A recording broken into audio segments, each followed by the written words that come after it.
അപ്പൊ ഇവിടെ ഉച്ചമർദ്ദ മേഖല, ഇവിടെ ഉച്ചമർദ്ദ മേഖല, രണ്ടിന്റെ നടുക്കായിട്ട് എന്താണ് കുട്ടികളെ? ന്യൂനമർദ്ദ മേഖല. 40 ഡിഗ്രി റോറിംഗ് 40s, 50 ഡിഗ്രി അക്ഷാംശം ഫ്യൂരിയസ് 50s. പിള്ളേരെ, നമ്മുടെ ഇന്നത്തെ പരിപാടി എന്ന് പറഞ്ഞു കഴിഞ്ഞാൽ നമ്മൾ ജോഗ്രഫിയിലെ ഒരു ഹോട്ട് ടോപ്പിക്ക് എന്ന് വെച്ചാൽ ഒരു വളരെ പ്രധാനപ്പെട്ട ടോപ്പിക്കാണ് പഠിക്കാൻ പോകുന്നത്, കാറ്റ്. അപ്പം കാറ്റ് പഠിക്കുന്നതിന് മുമ്പ് നിങ്ങൾ ആഗോളമർദ്ദ മേഖല നന്നായിട്ട് അറിയില്ല എന്നുണ്ടെങ്കിൽ അതിൻ്റെ ക്ലാസ് കാണുക. ഞാൻ ചെയ്തിട്ടുണ്ട് അതിൻ്റെ വീഡിയോ. ഞാൻ ഡിസ്ക്രിപ്ഷനിൽ അതിൻ്റെ വീഡിയോ ലിങ്ക് പിൻ ചെയ്തിരിക്കാം. ഓക്കെ, അത് കണ്ടിട്ട് ഇത് കണ്ടു കഴിഞ്ഞാൽ നിങ്ങൾക്ക് കുറച്ചുകൂടി ഈസി ആയിട്ട് മനസ്സിലാവും. ഇല്ലെങ്കിൽ നിങ്ങൾക്ക് കാര്യം മനസ്സിലാവുകയൊക്കെ ചെയ്യും കേട്ടോ. ഓക്കെ, സ്റ്റാർട്ട് ചെയ്യാം. നമ്മൾ ആദ്യം കാറ്റുമായി ബന്ധപ്പെട്ട് ഒന്നുകൊണ്ട് ബേസിക് ആയിട്ടുള്ള കാര്യം അറിഞ്ഞിരിക്കണം കേട്ടോ. അതായത് എന്താണ് കാറ്റെന്ന് കേട്ട് കഴിഞ്ഞാൽ ഈ പറയുന്ന ഉച്ചമർദ്ദ മേഖല ഉണ്ടല്ലോ, ഉച്ചമർദ്ദ മേഖല എന്ന് പറഞ്ഞു കഴിഞ്ഞാൽ ഹൈ പ്രഷർ റീജിയൻ എന്ന് പറയും, അല്ലെങ്കിൽ ഹൈ പ്രഷർ ഉള്ള മേഖല എന്ന് പറയും. ഓക്കെ, അവിടെ നിന്ന് ന്യൂനമർദ്ദ മേഖലയിലേക്കുള്ള വായുവിന്റെ തിരശ്ചീനമായ ചലനത്തെയാണ് നമ്മൾ എന്ത് പറയുന്നത്? കാറ്റെന്ന് പറയുന്നത്. ഇത്രയേ ഉള്ളൂ. ഉച്ചമർദ്ദ മേഖലകളിൽ നിന്ന് ന്യൂനമർദ്ദ മേഖലകളിലേക്കുള്ള വായുവിന്റെ തിരശ്ചീനമായ ചലനത്തെ നമ്മൾ എന്ത് പറയുന്നു? കാറ്റെന്ന് പറയുന്നു. ഓക്കെ, എന്താണ് ഉച്ചമർദ്ദ മേഖല എന്ന് നിങ്ങൾക്ക് ഡൗട്ട് വരികയാണെങ്കിൽ, ചുറ്റുപാടുകളെ അപേക്ഷിച്ച് ഒരു സ്ഥലത്ത് അല്ലെങ്കിൽ ഒരു പ്രദേശത്ത് മർദ്ദം കൂടുതലാണെങ്കിൽ അതിനെ നമ്മൾ എന്ത് പറയും? ഉച്ചമർദ്ദ മേഖല എന്ന് പറയും. ചുറ്റുപാടുകളെ അപേക്ഷിച്ച് ഒരു ഭാഗത്ത് മർദ്ദം കുറവാണെങ്കിൽ അതിനെ നമ്മൾ ന്യൂനമർദ്ദ മേഖല എന്ന് പറയും. ഒന്നുകൂടെ പറഞ്ഞുതരാം. ചുറ്റുപാടുകളെ അപേക്ഷിച്ച് ഒരു പ്രദേശത്ത് മർദ്ദം കൂടുതലാണെങ്കിൽ അതിനെ ഉച്ചമർദ്ദ മേഖല എന്നും, ചുറ്റുപാടുകളെ അപേക്ഷിച്ച് ഒരു പ്രദേശത്ത് മർദ്ദം കുറവാണെങ്കിൽ അതിനെ ന്യൂനമർദ്ദ മേഖല എന്നും പറയും. മനസ്സിലായോ? അപ്പോൾ ഉച്ചമർദ്ദ മേഖലകളിൽ നിന്ന് ന്യൂനമർദ്ദ മേഖലകളിലേക്കുള്ള വായുവിൻ്റെ തിരശ്ചീനമായ ചലനത്തെ കാറ്റുകൾ എന്ന് പറയുന്നു. മനസ്സിലായല്ലോ? ഓക്കെ, നമ്മൾ ആഗോളമർദ്ദ മേഖലകൾ മനസ്സിലാക്കുന്നുണ്ട്. ആഗോളമർദ്ദ മേഖലകൾ, ആ ആഗോളമർദ്ദ മേഖലകൾക്കിടയിൽ വീശുന്ന കാറ്റുകളെ നമ്മൾ ആഗോളവാദങ്ങൾ എന്ന് വിളിക്കുന്നു. ആഗോളമർദ്ദ മേഖലകൾക്കിടയിൽ വീശുന്ന കാറ്റുകളെ നമ്മൾ എന്ത് വിളിക്കും കുട്ടികളെ? ആഗോളവാദങ്ങൾ എന്ന് വിളിക്കുന്നു. ആഗോളവാദങ്ങളെ പൊതുവെ 3ആയി തരംതിരിച്ചിട്ടുണ്ട്. അതിലൊന്ന് വാണിജ്യവാദങ്ങളാണ്, മറ്റൊന്ന് പശ്ചിമവാദങ്ങളാണ്, മറ്റൊന്ന് പൂർവ്വവാദങ്ങളാണ്. ഓക്കെ, അപ്പോൾ അതൊക്കെ എന്താണെന്നും അതിൻ്റെ പ്രത്യേകതകളും മറ്റുമാണ് ഈ ക്ലാസ്സിൽ നമ്മൾ എന്ത് ചെയ്യാൻ പോകുന്നത്? ഡിസ്കസ് ചെയ്യാൻ പോകുന്നത് കേട്ടോ. ഓക്കെ, ഈ പടത്തിലേക്ക് നോക്കിയേ. ഈ പടത്തിൽ നോക്കുമ്പോൾ നിങ്ങൾക്ക് കാണാൻ കഴിയുന്നത് മർദ്ദമേഖലകളും അതിനിടയിൽ വീശുന്ന കാറ്റുകളുമാണ്. ഇവിടെ നമ്മൾ നോക്കുകയാണെങ്കിൽ ഈ കാണുന്നത് 0 ഡിഗ്രി അക്ഷാംശമാണ്. ആ 0 ഡിഗ്രി അക്ഷാംശമാണ് മധ്യരേഖ ന്യൂനമർദ്ദ മേഖല. ഇനി അതിന് മുകളിലും താഴെയുമായിട്ട് നിങ്ങൾക്ക് ഉപോഷ്ണ ഉച്ചമർദ്ദ മേഖല കാണാൻ കഴിയും. അത് 30 ഡിഗ്രി നോർത്തും 30 ഡിഗ്രി സൗത്തുമാണ്. അതായത് 30 ഡിഗ്രി നോർത്തും 30 ഡിഗ്രി സൗത്തും അറിയപ്പെടുന്ന പേരാണ് എന്ത്? ഉപോഷ്ണ ഉച്ചമർദ്ദ മേഖല. ഇനി അതിന്റെ മുകളിലും ഇവിടെയായിട്ട് നമുക്ക് കാണാൻ കഴിയും 60 ഡിഗ്രി നോർത്ത് 60 ഡിഗ്രി സൗത്ത്. ഇതിന്റെ പേരാണ് എന്ത് കുട്ടികളെ? ഉപദ്രവീയ ന്യൂനമർദ്ദ മേഖല. ഓക്കെ അല്ലേ? ഇനി ഏറ്റവും മുകളിൽ നമുക്ക് കാണാൻ കഴിയും, അതുപോലെ ഇവിടെ താഴെയും കാണാൻ കഴിയും 90 ഡിഗ്രി നോർത്ത് 90 ഡിഗ്രി സൗത്ത്. ഇതിന്റെ പേരെന്താണ് കുട്ടികളെ? ഇതിന്റെ പേരാണ് ധ്രുവീയ ഉച്ചമർദ്ദ മേഖല. അപ്പം നിങ്ങൾ ഈ പേരുകളാണ് ആദ്യം പഠിക്കേണ്ടത്. 0 ഡിഗ്രി മധ്യരേഖ ന്യൂനമർദ്ദ മേഖല, 30 ഡിഗ്രി നോർത്തും 30 ഡിഗ്രി സൗത്തും ഉപോഷ്ണ ഉച്ചമർദ്ദ മേഖല, 60 ഡിഗ്രി നോർത്തും 60 ഡിഗ്രി സൗത്തും ഉപദ്രവീയ ന്യൂനമർദ്ദ മേഖല, 90 ഡിഗ്രി നോർത്തും 90 ഡിഗ്രി സൗത്തും. അതിനെയാണ് നമ്മൾ എന്ത് പറയുന്ന കുട്ടികളെ? അതിനെയാണ് നമ്മൾ ധ്രുവീയ ഉച്ചമർദ്ദ മേഖല എന്ന് പറയുന്നത്. ഇനി ഞാൻ നിങ്ങൾക്ക് നേരത്തെ പറയുന്ന ഡെഫിനിഷൻ, ഉച്ചമർദ്ദ മേഖലകളിൽ നിന്ന് ന്യൂനമർദ്ദ മേഖലകളിലേക്കായിരിക്കും കാറ്റ് വീശുന്നത് എന്നുള്ള ഡെഫിനിഷൻ. അത് ഓർത്ത് വെച്ചിട്ട് ഇത് നമുക്ക് പഠിക്കാൻ ഈസിയാണ്. ഇങ്ങോട്ട് നോക്കിക്കോ. കളറൊന്ന് മാറ്റട്ടെ. ഏത് കളർ എടുക്കാം? ഇതായിക്കോട്ടെ. ഇവിടെ നോക്കിയിട്ടില്ല, ഇവിടെ ഉപോഷ്ണ ഉച്ചമർദ്ദ മേഖലയാണ്. അതുപോലെ ഇവിടെയും ഉപോഷ്ണ ഉച്ചമർദ്ദ മേഖലയാണ്. രണ്ടിന്റെ നടുക്കായിട്ട് നിങ്ങൾ നോക്കിയേ, മധ്യരേഖ ന്യൂനമർദ്ദ മേഖല.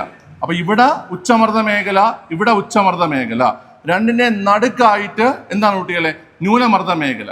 അപ്പം അങ്ങോട്ടേക്ക് വീശുന്ന ആ കാറ്റുകളെയാണ്, അതായത് ഉപോഷ്ണ ഉച്ചമർദ്ദ മേഖലകളിൽ നിന്ന് ഈ പറയുന്ന മധ്യരേഖ ന്യൂനമർദ്ദ മേഖലകളിലേക്ക് വീശുന്ന കാറ്റുകളെയാണ് വാണിജ്യവാദങ്ങൾ എന്ന് പറയുന്നത്. എന്ത് പറയും കുട്ടികളെ? വാണിജ്യവാദങ്ങൾ അല്ലെങ്കിൽ ട്രേഡ് വിൻസ് എന്ന് പറയും. മനസ്സിലായ? ഉപോഷ്ണ ഉച്ചമർദ്ദ മേഖലകളിൽ നിന്ന്, മുകളിലും താഴെയുമുണ്ട്, 30 ഡിഗ്രി നോർത്തുമുണ്ട്, 30 ഡിഗ്രി സൗത്തുമുണ്ട്, രണ്ടും ഉപോഷ്ണ ഉച്ചമർദ്ദ മേഖലകളാണ്. ആ മേഖലകളിൽ നിന്ന് മധ്യരേഖ ന്യൂനമർദ്ദ മേഖലകളിലേക്ക് വീശുന്ന കാറ്റുകളെ നമ്മൾ വിളിക്കുന്ന പേരാണ് വാണിജ്യവാദങ്ങൾ. എന്താ കുട്ടികളെ? വാണിജ്യവാദങ്ങൾ. മനസ്സിലായല്ലോ? ഉപോഷ്ണ ഉച്ചമർദ്ദ മേഖലകളിൽ നിന്നും മധ്യരേഖ ന്യൂനമർദ്ദ മേഖലകളിലേക്ക് വീശുന്ന കാറ്റുകളെ വാണിജ്യവാദങ്ങൾ എന്ന് വിളിക്കുന്നു. ഇനി നിങ്ങൾ നോക്കിയേ, നമ്മൾ ഈ മധ്യരേഖ വെച്ച് നമ്മൾ ഭൂമിയെ രണ്ടായിട്ട് ഡിവൈഡ് ചെയ്യുകയാണെങ്കിൽ ഇത് ഉത്തരാർദ്ധഗോളവും ഇത് ദക്ഷിണാർദ്ധഗോളവുമാണ് അല്ലേ? നമ്മൾ ഈ ഭൂമധ്യരേഖ വെച്ച് നമ്മൾ ഭൂമിയെ ഡിവൈഡ് ചെയ്ത് കഴിഞ്ഞാൽ മുകളിലോട്ടുള്ളതിനെ നമ്മൾ എന്ത് പറയും? ഉത്തരാർദ്ധഗോളം എന്നും താഴോട്ടുള്ളതിനെ നമ്മൾ എന്ത് പറയും? ദക്ഷിണാർദ്ധഗോളം എന്നും പറയും. ഈ ഉത്തരാർദ്ധഗോളത്തിലെ വാണിജ്യവാദങ്ങൾ രൂപം കൊള്ളുന്നത് വടക്ക് കിഴക്കൻ ദിശയിൽ നിന്നാണ്. ഒരു കാറ്റ് രൂപം കൊള്ളുന്നതിനനുസരിച്ചാണ് അതിന് പേര് കൊടുക്കുന്നത്. അതായത് ഇപ്പം നമ്മൾ അടുത്തൊരു വേറെ ക്ലാസ്സിൽ നമ്മൾ പഠിക്കും ഈ കടൽക്കാറ്റ്, കരക്കാറ്റ്, താഴ്വരക്കാറ്റ്, പർവ്വതക്കാറ്റ്. അപ്പൊ ഈ പേര് കൊടുക്കുന്നത് എവിടെ നിന്നാണോ കാറ്റ് രൂപം കൊള്ളുന്നത് അതനുസരിച്ചാണ് കാറ്റിന് പേര് കൊടുക്കുന്നത്. രൂപം കൊള്ളുന്ന പ്രദേശത്തെ ബേസ് ചെയ്തിട്ടായിരിക്കും കാറ്റിന് എന്ത് ചെയ്യുന്നത്? പേര് കൊടുക്കുന്നത്. അപ്പം ഈ ഉത്തരാർദ്ധഗോളത്തിൽ അല്ലെങ്കിൽ വടക്ക് ഭാഗത്തെ അർദ്ധഗോളത്തിൽ വാണിജ്യവാദങ്ങൾ അറിയപ്പെടുന്ന പേര് വടക്ക് കിഴക്കൻ വാണിജ്യവാദങ്ങൾ എന്നാണ്. കാരണം കാറ്റ് രൂപം കൊള്ളുന്നത് വടക്ക് കിഴക്കൻ ഭാഗങ്ങളിൽ നിന്നാണ്. ഇനി ദക്ഷിണാർദ്ധഗോളത്തിൽ ദക്ഷിണ ഭാഗത്തെ അർദ്ധഗോളത്തിൽ വാണിജ്യവാദങ്ങൾ അറിയപ്പെടുന്ന പേര് തെക്ക് കിഴക്കൻ വാണിജ്യവാദങ്ങൾ എന്നാണ്. എന്തെന്നറിയപ്പെടുന്നു? തെക്ക് കിഴക്കൻ വാണിജ്യവാദങ്ങൾ എന്നാണ്. മനസ്സിലായോ നിങ്ങൾക്ക്? ഇനി അടുത്ത്, അപ്പൊ വാണിജ്യവാദങ്ങളും അത് രണ്ട് അർദ്ധഗോളങ്ങളിലെയും പേര് മനസ്സിലായല്ലോ. മനസ്സിലാവാത്ത ഭാഗം ഒന്നുകൂടെ കണ്ട് നന്നായി മനസ്സിലാക്കി എടുക്കണം നിങ്ങൾ. ഇനി നിങ്ങൾ നോക്കിയേ, ഇത് ഉപോഷ്ണ ഉച്ചമർദ്ദ മേഖല, ഇവിടെ ന്യൂനമർദ്ദ മേഖലയുണ്ട്. അതുപോലെ നമ്മളിവിടെ നോക്കുകയാണെങ്കിൽ ഉപോഷ്ണ ഉച്ചമർദ്ദ മേഖല, ഇവിടെ ഈ ന്യൂനമർദ്ദ മേഖലയുണ്ട്. ഇത് ഉപോഷ്ണ ഉച്ചമർദ്ദ മേഖല, ഇത് ഉപദ്രവീയ ന്യൂനമർദ്ദ മേഖല. ഉച്ചമർദ്ദ മേഖലയിൽ നിന്ന് ന്യൂനമർദ്ദ മേഖലയിലേക്ക് കാറ്റ് വീശും. ഉച്ചമർദ്ദ മേഖലയിൽ നിന്ന് ന്യൂനമർദ്ദ മേഖലയിലേക്ക് കാറ്റ് വീശും. അതുകൊണ്ട് തന്നെ ഉപോഷ്ണ ഉച്ചമർദ്ദ മേഖലകളിൽ നിന്ന് ഉപദ്രവീയ ന്യൂനമർദ്ദ മേഖലകളിലേക്ക് വീശുന്ന കാറ്റിന്റെ പേരാണ് പശ്ചിമവാദങ്ങൾ. ഉപോഷ്ണ ഉച്ചമർദ്ദ മേഖല, അതായത് 30 ഡിഗ്രി നോർത്ത് സൗത്ത്, അവിടെ നിന്ന് ഉപദ്രവീയ ന്യൂനമർദ്ദ മേഖല, അതായത് 60 ഡിഗ്രി നോർത്ത് സൗത്ത്, അവിടേക്ക് വീശുന്ന കാറ്റുകളെ പറയുന്ന പേരാണ് പശ്ചിമവാദങ്ങൾ. എന്താ കുട്ടികളെ? പശ്ചിമവാദങ്ങൾ. മനസ്സിലായ? അപ്പം നിങ്ങൾക്ക് അതും മനസ്സിലായി. പശ്ചിമവാദങ്ങൾ ഉപോഷ്ണ ഉച്ചമർദ്ദ മേഖലയിൽ നിന്ന് ഉപദ്രവീയ ന്യൂനമർദ്ദ മേഖലകളിലേക്ക് വീശുന്നു. ഇനി നിങ്ങൾ നോക്കിയേ, 90 ഡിഗ്രി നോർത്തും 90 ഡിഗ്രി സൗത്തും ഉച്ചമർദ്ദ മേഖലകളാണ്, ധ്രുവീയ ഉച്ചമർദ്ദ മേഖലകൾ. ആ ധ്രുവീയ ഉച്ചമർദ്ദ മേഖലകളിൽ നിന്ന് ഉപദ്രവീയ ന്യൂനമർദ്ദ മേഖലകളിലേക്ക് വീശുന്ന കാറ്റുകൾ ഇവിടെ മുകളിലുമുണ്ട് താഴെയുമുണ്ട്. ആ കാറ്റിന്റെ പേരാണ് ഏത് കുട്ടികളെ? പൂർവവാദങ്ങൾ. പശ്ചിമവാദങ്ങൾക്ക് എന്തുകൊണ്ട് ആ പേര് വന്നു എന്ന് കേട്ട് കഴിഞ്ഞാൽ അത് വീശുന്നത് പടിഞ്ഞാറ് ഭാഗത്തു നിന്നായതുകൊണ്ടാണ്. ഞാൻ നേരത്തെ പറഞ്ഞു, കാറ്റ് ഏത് ഭാഗത്തു നിന്നാണോ വീശുന്നത് അതനുസരിച്ചാണ് കാറ്റിന് പേര് കൊടുക്കുന്നത്. പശ്ചിമവാദങ്ങൾക്ക് ആ പേര് വരാൻ കാരണം അവ വീശുന്നത് പടിഞ്ഞാറ് ഭാഗത്തു നിന്നായതുകൊണ്ടാണ്. പൂർവ്വവാദങ്ങൾക്ക് ആ പേര് വരാൻ കാരണം അവ വീശുന്നത് പൂർവ്വഭാഗത്തു നിന്നായതുകൊണ്ടാണ്. ഓക്കെ അല്ലേ? സിമ്പിൾ ആണ്. ഞാൻ പറയണ ശ്രദ്ധിച്ച് കേട്ടോണേ. നമ്മളിപ്പോൾ പഠിച്ചത് മുഴുവനായിട്ട് ഞാനൊന്ന് പറഞ്ഞുതരാം. കാറ്റിന്റെ പേരുകൾ: ഉപോഷ്ണ ഉച്ചമർദ്ദ മേഖലകളിൽ നിന്നും, അതായത് 30 ഡിഗ്രി സൗത്തിൽ നിന്നും 30 ഡിഗ്രി നോർത്തിൽ നിന്നും മധ്യരേഖ ന്യൂനമർദ്ദ മേഖലകളിലേക്ക് വീശുന്ന കാറ്റുകളാണ് വാണിജ്യവാദങ്ങൾ. ഉത്തരാർദ്ധഗോളത്തിലെ വാണിജ്യവാദങ്ങളെ വടക്ക് കിഴക്കൻ വാണിജ്യവാദങ്ങളെന്നും ദക്ഷിണാർദ്ധഗോളത്തിലെ വാദങ്ങളെ തെക്ക് കിഴക്കൻ വാണിജ്യവാദങ്ങളെന്നും അറിയപ്പെടും. അപ്പൊ അതാണ് വാണിജ്യവാദങ്ങളുടെ കാര്യം. ഇനി അടുത്ത് നമ്മൾ പറഞ്ഞത് പശ്ചിമവാദങ്ങളാണ്. ഉപോഷ്ണ ഉച്ചമർദ്ദ മേഖലകളിൽ നിന്നും 30 ഡിഗ്രി നോർത്ത് 30 ഡിഗ്രി സൗത്ത് ഉപദ്രവീയ ന്യൂനമർദ്ദ മേഖലകളിലേക്ക് 60 ഡിഗ്രി നോർത്ത് 60 ഡിഗ്രി സൗത്ത് വീശുന്ന കാറ്റുകളാണ് പശ്ചിമവാദങ്ങൾ. ആ പേര് വരാൻ കാരണം പടിഞ്ഞാറ് ഭാഗത്തു നിന്ന് വീശുന്നത് കൊണ്ടാണ്. അടുത്ത് ധ്രുവീയ ഉച്ചമർദ്ദ മേഖലകളിൽ നിന്ന്, അതായത് 90 ഡിഗ്രി വടക്ക് 90 ഡിഗ്രി തെക്ക് ഉപദ്രവീയ ന്യൂനമർദ്ദ മേഖലകളിലേക്ക്, അതായത് 60 ഡിഗ്രി വടക്ക് 60 ഡിഗ്രി തെക്ക് വീശുന്ന കാറ്റുകളാണ് ഏത്? പൂർവ്വവാദങ്ങൾ അല്ലെങ്കിൽ ധ്രുവീയ പൂർവ്വവാദങ്ങൾ. മനസ്സിലായ ഇത്രയും കാര്യങ്ങൾ? ബാക്കി പഠിക്കാം. ഇനി നമുക്ക് നേരത്തെ പറഞ്ഞ കുറച്ച് കാര്യങ്ങളുടെ കുറച്ച് വിശദീകരണവും പിന്നെ കുറച്ച് എക്സ്ട്രാ പോയിന്റും പഠിക്കാനുണ്ട്. നമുക്ക് അതൊക്കെ എന്തൊക്കെയാണെന്ന് നോക്കാവേ. മർദ്ദമേഖലകളും കാറ്റുകളും. ആഗോളതലത്തിൽ വിവിധ അക്ഷാംശ മേഖലകൾ തമ്മിൽ മർദ്ദ വ്യത്യാസങ്ങൾ നിലനിൽക്കുന്നുണ്ടെന്ന് നിങ്ങൾ മനസ്സിലാക്കിയല്ലോ, നമ്മൾ മനസ്സിലാക്കിയത്. അതായത് അക്ഷാംശ മേഖലകൾ തമ്മിൽ മർദ്ദ വ്യത്യാസങ്ങൾ ഉണ്ടെന്നുള്ള കാര്യം. ഈ മർദ്ദ വ്യത്യാസങ്ങൾ കാറ്റുകൾ രൂപം കൊള്ളുന്നതിന് കാരണമാകുന്നു. ഉച്ചമർദ്ദം അനുഭവപ്പെടുന്ന മേഖലയിൽ നിന്ന് ന്യൂനമർദ്ദം അനുഭവപ്പെടുന്ന മേഖലയിലേക്കാണ് കാറ്റ് വീശുന്നത്. നമ്മൾ നേരത്തെ പഠിച്ചില്ലേ, അത് തന്നെ. ആഗോള മർദ്ദ മേഖലകൾക്കിടയിൽ രൂപപ്പെടുന്ന കാറ്റുകളെ പൊതുവെ ആഗോളവാദങ്ങൾ അല്ലെങ്കിൽ പ്ലാനറ്ററി വിൻഡ്സ് എന്ന് വിളിക്കാം. ഓക്കെ, വിവിധ ആഗോളവാദങ്ങൾ നമ്മൾ നേരത്തെ പറഞ്ഞു. വാണിജ്യവാദങ്ങൾ, പശ്ചിമവാദങ്ങൾ, ധ്രുവീയ പൂർവ്വവാദങ്ങൾ. നമ്മൾ നേരത്തെ പഠിച്ച പോയിന്റ്സ് തന്നെ വീണ്ടും വന്നിരിക്കുന്നത് കേട്ടോ. ഓക്കെ, ഇതെല്ലാം ഓർത്തിരിക്കേ. അടുത്ത വാണിജ്യവാദങ്ങളുടെ കുറച്ച് എക്സ്ട്രാ പോയിന്റ്സും നമ്മൾ പഠിച്ച കാര്യങ്ങളൂടെ ഉണ്ട്, അതിൻ്റെ കൂടെ പക്ഷേ കുറച്ച് എക്സ്ട്രാ പോയിന്റ്സും പഠിക്കാനുണ്ട് കേട്ടോ. അതെന്തൊക്കെയാണെന്ന് നോക്കാവേ. നിങ്ങളിവിടെ നോക്കിയേ വളരെ ഇരു അർദ്ധഗോളങ്ങളിലെയും ഉപോഷ്ണ ഉച്ചമർദ്ദ മേഖലകളിൽ നിന്ന് മധ്യരേഖ ന്യൂനമർദ്ദ മേഖലയിലേക്ക് നിരന്തരം കാറ്റ് വീശിക്കൊണ്ടിരിക്കുന്നു. ഇവ വാണിജ്യവാദങ്ങൾ എന്നാണ് അറിയപ്പെടുന്നത്. നമ്മൾ പഠിച്ച പോയിന്റ് തന്നെ. ഉത്തരാർദ്ധഗോളത്തിൽ വടക്ക് കിഴക്ക് ദിശയിൽ നിന്നും വീശുന്നതിനാൽ ഈ കാറ്റുകളെ വടക്ക് കിഴക്കൻ വാണിജ്യവാദങ്ങൾ എന്ന് വിളിക്കുന്നു. ഇരു അർദ്ധഗോളങ്ങളിൽ നിന്നും വീശുന്ന വാണിജ്യവാദങ്ങൾ സംഗമിക്കുന്ന മധ്യരേഖ ന്യൂനമർദ്ദ മേഖല. നമ്മൾ നേരത്തെ പറഞ്ഞില്ലേ, ഉത്തരാർദ്ധഗോളത്തിൽ അത് അറിയപ്പെടുന്നത് വടക്ക് കിഴക്കൻ വാണിജ്യവാദങ്ങളെന്നും ദക്ഷിണാർദ്ധഗോളത്തിൽ അത് അറിയപ്പെടുന്നത് തെക്ക് കിഴക്കൻ വാണിജ്യവാദങ്ങളെന്നുമാണ്. ഈ രണ്ട് അർദ്ധഗോളങ്ങളിൽ നിന്നും കാറ്റിങ്ങനെ നമ്മളെ മധ്യരേഖയിലേക്കാണ് വീശുന്നത്. ഓക്കെ അല്ലേ? ആ മധ്യരേഖയിലേക്ക് വീശിയിട്ട് ആ കാറ്റ് എന്ത് ചെയ്യുന്നറിയാമോ പിള്ളേരെ, ഒരു സ്ഥലത്ത് സംഗമിക്കും. അപ്പം ഇരു അർദ്ധഗോളങ്ങളിൽ നിന്നും വീശുന്ന വാണിജ്യവാദങ്ങൾ സംഗമിക്കുന്ന മധ്യരേഖ ന്യൂനമർദ്ദ മേഖല അതിനെ നമ്മൾ ഇന്റർ ട്രോപ്പിക്കൽ കൺവർജൻസ് സോൺ അല്ലെങ്കിൽ ITCZ എന്ന് പറയും. ITCZ എന്ന് പറയും. മലയാളത്തിൽ അന്തർ ഉഷ്ണമേഖല സംക്രമണ മേഖല എന്നറിയപ്പെടുന്നു. അന്തർ ഉഷ്ണമേഖല സംക്രമണ മേഖല എന്നറിയപ്പെടുന്നു. ഉത്തരാർദ്ധഗോളത്തിലെ വാണിജ്യവാദങ്ങളും ദക്ഷിണാർദ്ധഗോളത്തിലെ വാണിജ്യവാദങ്ങളും വന്ന് സംഗമിക്കുന്ന ഒരു പ്രദേശമുണ്ട്. ആ പ്രദേശത്തെയാണ് നമ്മൾ ITCZ അല്ലെങ്കിൽ ഇന്റർ ട്രോപ്പിക്കൽ കൺവർജൻസ് സോൺ എന്ന് പറയുന്നത്. മനസ്സിലായി? ഇന്റർ ട്രോപ്പിക്കൽ കൺവർജൻസ് സോൺ എന്നറിയപ്പെടുന്നു. അപ്പൊ എന്താണ് ITCZ എന്ന് വെച്ചാൽ ഇത്രയേ ഉള്ളൂ. ഇരു അർദ്ധഗോളങ്ങളിൽ നിന്നുള്ള വാണിജ്യവാദങ്ങൾ സംഗമിക്കുന്ന മധ്യരേഖ ന്യൂനമർദ്ദ മേഖലയിലെ പ്രദേശമാണ് ITCZ അല്ലെങ്കിൽ ഇന്റർ ട്രോപ്പിക്കൽ കൺവർജൻസ് സോൺ. ഇനി അടുത്ത വാണിജ്യവാദങ്ങൾക്ക് എങ്ങനെയാ പേര് കിട്ടുന്നൊക്കെ പറയുന്നുണ്ട്. വർഷം മുഴുവൻ ഒരേ ദിശയിൽ വീശുന്ന വാണിജ്യവാദങ്ങൾ പഴയ കാലത്ത് പായ്ക്കപ്പലുകളിലും മറ്റുമായി കച്ചവട സാധനങ്ങൾ കൊണ്ടുപോകുന്നതിന് വലിയ സഹായകമായിരുന്നു. സമുദ്ര വാണിജ്യത്തെ സഹായിച്ചിരുന്നതിലാവണം അവയ്ക്ക് വാണിജ്യവാദങ്ങൾ എന്ന പേര് വന്നത്. ജർമ്മൻ ഭാഷയിൽ ട്രെഡൻ എന്ന പദത്തിന് ഒരേ ദിശയിൽ വീശുന്ന കാറ്റുകൾ, മെയിൻറ്റെയിനിങ് കോൺസ്റ്റന്റ് ഡയറക്ഷൻ എന്നാണ് അർത്ഥം. ഒന്ന് വായിച്ചിരിക്കണം. വർഷം മുഴുവൻ ഒരേ ദിശയിൽ വീശുന്ന വാണിജ്യവാദങ്ങൾ പഴയ കാലത്ത് പായ്ക്കപ്പലുകളിലും മറ്റുമായി കച്ചവട സാധനങ്ങൾ കൊണ്ടുപോകുന്നതിന് വലിയ സഹായകമായിരുന്നു.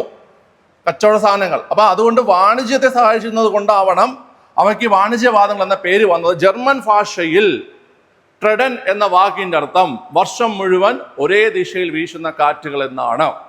മനസ്സിലായി? ഓക്കെ. അടുത്തത് പശ്ചിമവാദങ്ങളെ കുറിച്ച് കുറച്ച് പോയിന്റ്സ് ഉണ്ട്. നമ്മൾ പഠിച്ചതും പിന്നെ കുറച്ച് എക്സ്ട്രാ പോയിന്റ്സ് ഉണ്ട് കേട്ടോ. അതും കൂടെ നോക്കാവേ. നോക്കിയേ, ഇരു അർദ്ധഗോളങ്ങളിലെയും ഉപോഷ്ണ ഉച്ചമർദ്ദ മേഖലകൾക്കും ധ്രുവീയ ഉച്ചമർദ്ദ മേഖലകൾക്കും ഇടയിൽ സ്ഥിതി ചെയ്യുന്ന ഉപധ്രുവീയ ന്യൂനമർദ്ദ മേഖലകൾ കണ്ടില്ലേ? നമ്മൾ കണ്ടു. ഉപോഷ്ണ ഉച്ചമർദ്ദ മേഖലകളിൽ നിന്നും ഈ മേഖലകളിലേക്ക് നിരന്തരം കാറ്റ് വീശിക്കൊണ്ടിരിക്കുന്നു. കാറ്റിന്റെ ദിശ ഏറെക്കുറെ പടിഞ്ഞാറ് നിന്നായതുകൊണ്ട് ഇവയെ പശ്ചിമവാദങ്ങൾ അല്ലെങ്കിൽ വെസ്റ്റ്വലീസ് എന്ന് വിളിക്കുന്നു. പഠിച്ചത് തന്നെ വീണ്ടും പറഞ്ഞ സമയം കളയുന്നില്ല. ദക്ഷിണാർദ്ധഗോളത്തിൽ പശ്ചിമവാദങ്ങളുടെ ശക്തി ഉത്തരാർദ്ധഗോളത്തിനേക്കാൾ കൂടുതലാണ്. മുകളിലുള്ള അർദ്ധഗോളമാണ് ഉത്തരാർദ്ധഗോളം, താഴെയുള്ള അർദ്ധഗോളമാണ് ദക്ഷിണാർദ്ധഗോളം. ഇവിടെ പറയുന്നു ഉത്തരാർദ്ധഗോളത്തിലെ പശ്ചിമവാദങ്ങളെക്കാൾ ശക്തമാണ് ദക്ഷിണാർദ്ധഗോളത്തിലെ പശ്ചിമവാദങ്ങൾ. റീസൺ നോക്കാം. ദക്ഷിണാർദ്ധഗോളത്തിൽ ഏറിയ പങ്കും സമുദ്രമായതിനാലാണ് കാറ്റുകളുടെ വേഗം കൂടുതലാകുന്നത്. ഓക്കെ, പിന്നെ നമ്മൾ മറ്റേ ഹിസ്റ്ററിയാണ്, അതായത് വാസ്കോഡ ഗാമ യാത്രാമാർഗം വിശദീകരിച്ച് നമ്മൾ വായിച്ചു. ബ്രസീലിൽ നിന്ന് ദക്ഷിണ അറ്റ്ലാന്റിക് സമുദ്രത്തിലൂടെ ദക്ഷിണാഫ്രിക്കയിലേക്ക് എത്താൻ ഗാമയെ സഹായിച്ചത് പശ്ചിമവാദങ്ങളായിരുന്നു. പക്ഷേ ഈ പോയിന്റ് ഇമ്പോർട്ടൻ്റ് ആണ്. അതായത് മറ്റത് ഇമ്പോർട്ടൻ്റ് അല്ലെന്നല്ല, നിങ്ങൾ ഹിസ്റ്ററി പഠിച്ചോളും. ഓക്കെ, ഉത്തരാർദ്ധഗോളത്തിലെ പശ്ചിമവാദങ്ങളെക്കാൾ ശക്തമാണ് ദക്ഷിണാർദ്ധഗോളത്തിലെ പശ്ചിമവാദങ്ങൾ. അതിനുള്ള കാരണം ഉത്തരാർദ്ധഗോളത്തെ അപേക്ഷിച്ച് ദക്ഷിണാർദ്ധഗോളത്തിൽ സമുദ്രഭാഗമാണ് കൂടുതൽ. സമുദ്രം കൂടുതലാവുമ്പോൾ അവിടെ കർഷണം കുറയും. മനസ്സിലായി? കർഷണം കുറഞ്ഞാൽ കാറ്റിന്റെ വേഗത എന്ത് ചെയ്യും കുട്ടികളെ? കൂടും. നമ്മൾ കാറ്റിന്റെ വേഗതയെ സ്വാധീനിക്കുന്ന ഘടകങ്ങളും കോറിയോലിസ് പ്രഭാവവും ഒക്കെ നമുക്ക് പഠിക്കണം. നിങ്ങൾ കമന്റ് ചെയ്യും, നമുക്ക് അതും പഠിക്കാം. കോറിയോലിസ് പ്രഭാവവും മൺസൂണും ഒക്കെ പഠിക്കാം. പക്ഷെ നിങ്ങൾ കാർസ് കണ്ട് കൃത്യമായിട്ട് റെസ്പോണ്ട് ചെയ്യണം. ഒരു ചോദ്യം നിങ്ങൾക്ക് തരയാണ്, ഇന്ത്യ സ്ഥിതി ചെയ്യുന്നത് ഉത്തരാർദ്ധഗോളത്തിലാണോ ദക്ഷിണാർദ്ധഗോളത്തിലാണോ? ഇന്ത്യ സ്ഥിതി ചെയ്യുന്നത് ഉത്തരാർദ്ധഗോളത്തിലാണോ ദക്ഷിണാർദ്ധഗോളത്തിലാണോ എന്നുള്ള കാര്യം കമന്റ് ചെയ്യുക. ഓക്കെ, അപ്പൊ ഇത് മനസ്സിലായല്ലോ നിങ്ങൾക്ക്. അടുത്ത് നമുക്ക് പഠിക്കാനുള്ളത് അതാ പിള്ളേരെ കുറച്ച് പശ്ചിമവാദങ്ങളുടെ പേര് പഠിക്കാനുണ്ട് കേട്ടോ. നോക്കിക്കോ, നമ്മൾ പറഞ്ഞു ദക്ഷിണാർദ്ധഗോളത്തിലെ പശ്ചിമവാദങ്ങൾ സ്ട്രോങ് ആണ് എന്ന് പറഞ്ഞു. ദക്ഷിണാർദ്ധഗോളത്തിലെ വിശാലമായ സമുദ്രങ്ങളിലൂടെ ആഞ്ഞു വീശുന്ന പശ്ചിമവാദങ്ങളെ 40 ഡിഗ്രി തെക്ക് അക്ഷാംശത്തിലെ കാറ്റിന്റെ പേര് റോറിംഗ് ഫോർട്ടീസ്. 50 ഡിഗ്രി അക്ഷാംശത്തിലെ കാറ്റിന്റെ പേര് ഫ്യൂരിയസ് 50s. അതുപോലെ 60 ഡിഗ്രി അക്ഷാംശത്തിലെ കാറ്റിന്റെ പേര് ഷ്രീക്കിംഗ് 60s അല്ലെങ്കിൽ സ്ക്രീമിംഗ് 60s എന്ന് പറയും. ഷ്രീക്കിംഗ് 60s എന്നും പറയാറുണ്ട്, അതുപോലെ സ്ക്രീമിംഗ് 60s എന്നും പറയാറുണ്ട്. ഓക്കെ, അപ്പം എന്നിങ്ങനെ പഴയകാല നാവികർ പേരിട്ട് വിളിച്ചിരുന്നു. 40 ഡിഗ്രി റോറിംഗ് 40s, 50 ഡിഗ്രി അക്ഷാംശം ഫ്യൂരിയസ് 50s, 60 ഡിഗ്രി അക്ഷാംശം എന്താ ഷ്രീക്കിംഗ് 60s അല്ലെങ്കിൽ സ്ക്രീമിംഗ് 60s. അത് ഓർത്തിരിക്കുക. ഓക്കെ അല്ലേ? അപ്പൊ ഇതൊന്ന് ഓർത്ത് വെച്ചോണേ. നമ്മുടെ ദക്ഷിണാർദ്ധഗോളത്തിലെ പശ്ചിമവാദങ്ങളെ ഓരോ അക്ഷാംശത്തിനും വിളിക്കുന്ന പേരുകളാണ് ഇവിടെ നമ്മൾ പഠിച്ചത്. അടുത്തത് ധ്രുവീയ പൂർവ്വവാദങ്ങൾ അല്ലെങ്കിൽ പോളാർ ഏസ്റ്റ്ലീസും കൂടെ പഠിച്ചു കഴിഞ്ഞാൽ നമ്മളെ പരിപാടി കഴിഞ്ഞു. ധ്രുവങ്ങളിലെ മഞ്ഞുറഞ്ഞ മേഖലകൾ ഉച്ചമർദ്ദ കേന്ദ്രങ്ങളാണെന്ന് നമ്മൾ പഠിച്ചു. ഉച്ചമർദ്ദമാണ് ധ്രുവങ്ങളിൽ. അവിടെ നിന്നും ഉപോഷ്ണ മേഖലയെ ലക്ഷ്യമാക്കി വീശുന്ന ഹിമക്കാറ്റുകളാണ് ധ്രുവീയവാദങ്ങൾ. നമ്മൾ കറക്റ്റ് പഠിച്ചത് ഈ പറയുന്ന ധ്രുവീയ മേഖലയിൽ നിന്നും ഉപധ്രുവീയ മേഖലയിലേക്ക് വീശുന്നു. കാരണം ധ്രുവീയ മേഖല ഉച്ചമർദ്ദവും ഉപധ്രുവീയ മേഖല ന്യൂനമർദ്ദവുമാണല്ലോ. ഓക്കെ, കോറിയോലിസ് ബലം നിമിത്തം ഇവ ഇരു അർദ്ധഗോളങ്ങളിലും കിഴക്ക് ദിശയിൽ നിന്നാണ് വീശുന്നത്. കോറിയോലിസ് ബലത്തിന്റെ ക്ലാസ് വേണമെങ്കിൽ കമന്റ് ചെയ്യുക കേട്ടോ. കോറിയോലിസ് ബലം നിമിത്തം ഇവ ഇരു അർദ്ധഗോളങ്ങളിലും കിഴക്ക് ദിശയിൽ നിന്നാണ് വീശുന്നത്. അതിനാൽ ഇവ ധ്രുവീയ പൂർവ്വവാദങ്ങൾ. പൂർവം എന്ന് വെച്ചാൽ കിഴക്ക്, പശ്ചിമം എന്ന് വെച്ചാൽ പടിഞ്ഞാറ്, ദക്ഷിണം എന്ന് വെച്ചാൽ തെക്ക്, ഉത്തരം എന്ന് വെച്ചാൽ വടക്ക്. അതൊന്ന് ഓർത്ത് വെച്ചോണം കേട്ടോ. പോളാർ ഏസ്റ്റ്ലീസ് എന്നറിയപ്പെടുന്നു. വടക്കേ അമേരിക്ക, വടക്കൻ യൂറോപ്യൻ രാജ്യങ്ങൾ, റഷ്യ എന്നീ മേഖലകളിലെ കാലാവസ്ഥ നിർണ്ണയിക്കുന്നതിന് ഈ കാറ്റുകൾ ഗണ്യമായ പങ്കുണ്ട്. അതായത് വടക്കൻ യൂറോപ്യൻ രാജ്യങ്ങൾ, വടക്കേ അമേരിക്ക, റഷ്യ എന്നീ രാജ്യങ്ങളിലെ കാലാവസ്ഥ നിർണ്ണയിക്കുന്നതിന് ഈ കാറ്റിന് ഗണ്യമായ പങ്കുണ്ടെന്ന് പറയുന്നു. അപ്പം നിങ്ങൾ പഠിച്ചത് ആഗോളവാദങ്ങളാണ്. ആഗോളവാദങ്ങൾ മനസ്സിലായോ നിങ്ങൾക്ക്? മനസ്സിലായെങ്കിൽ ഈ ഒരു PDF-ന് നമ്മുടെ ആപ്ലിക്കേഷനിൽ ഫ്രീ PDF അല്ലെ ഫ്രീ മെറ്റീരിയൽസ് എന്ന് പറഞ്ഞൊരു ഫോൾഡർ ഉണ്ടാകും. അവിടെ നിങ്ങൾക്ക് വന്നു കഴിഞ്ഞാൽ ഇതിൻ്റെ PDF ലഭിക്കുന്നതാണ് കേട്ടോ. നമ്മൾ യൂട്യൂബിൽ എടുക്കുന്ന ക്ലാസ്സിൻ്റെ ഒക്കെ PDF നിങ്ങൾക്ക് അവിടെ ലഭിക്കുന്നതാണ്. ആപ്ലിക്കേഷൻ്റെ ലിങ്ക് ഞാൻ ഫസ്റ്റ് കമൻറ്റിൽ പിൻ ചെയ്തേക്കാം. അപ്പോൾ മറ്റൊരു വീഡിയോയുമായി നമുക്ക് വീണ്ടും കാണാം. അതുവരേക്കും ബൈ. എല്ലാവരും നല്ല സ്ട്രോങ് ആയിട്ട്, നല്ല ഹാപ്പി ആയിട്ട്, നല്ല അടിപൊളിയായിട്ട് പഠിക്കുക. ഏത് ക്ലാസ് ഇനി വേണമെന്നുള്ള കാര്യം ഇവിടെ കമൻറ്റ് ചെയ്യുക. നിങ്ങളുടെ അഭിപ്രായങ്ങളും നിർദ്ദേശങ്ങളും ഇവിടെ കമൻറ്റ് ചെയ്യുക. മറ്റൊരു നല്ലൊരു വീഡിയോയുമായി നമ്മൾ വീണ്ടും കാണുന്നവരേക്കും ബൈ.